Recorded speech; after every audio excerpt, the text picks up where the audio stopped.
Veteran MTN political reporters Mike Dennison and Jay Cohn spent yesterday evening breaking down all of these results. They have a recap this morning on the historic day for Montana Republicans. 2020 election coverage here on the Montana Television Network. I'm Jay Cohn, joined by our chief political reporter Mike Dennison. And as the two of us look back on this election night 2020, Mike, not just a red wave in Montana, but a bright red wave. Oh, that's exactly right. We have the statewide races. Republicans have won all of them. And this is, not entirely unexpected. There were times a couple weeks ago when I looked back and thought, it could be a run-the-table night for Republicans, because given how things are going and given how polls are going.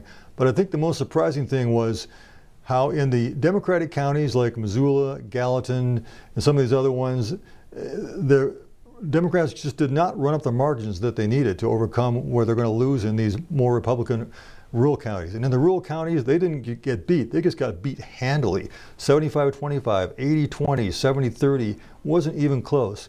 And also in Yellowstone County, Steve Daines beat Steve Bullock by 12 to 13,000 votes. And if you're a Democrat, you just can't lose by that much in Yellowstone County and expect to win statewide. Long term, Mike, as you look at this election, does this show that Montana is really joining all our other red state neighbors as being a big Republican bloc in this part of the country?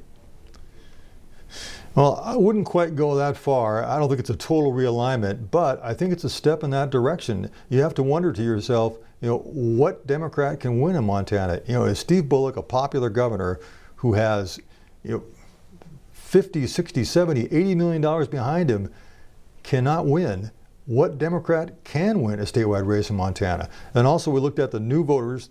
We had a huge turnout. We had probably 70 to 80,000 voters. Not all of them new, but a lot of them were. We were thinking maybe those were some new, younger independents who might be trending Democratic. Well, apparently not. Apparently a lot of those new voters are voting Republican.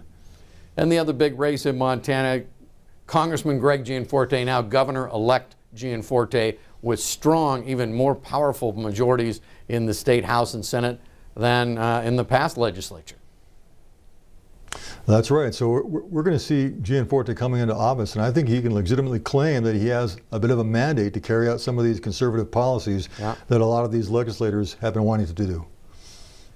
Well, it's an election night we knew was going to be a transformational one, and we'll all remember it well as the night that the Republicans swept the slate in Montana. For Mike Dennison, I'm Jay Cohn here for the Montana Television Network. Let's go back to the morning anchors.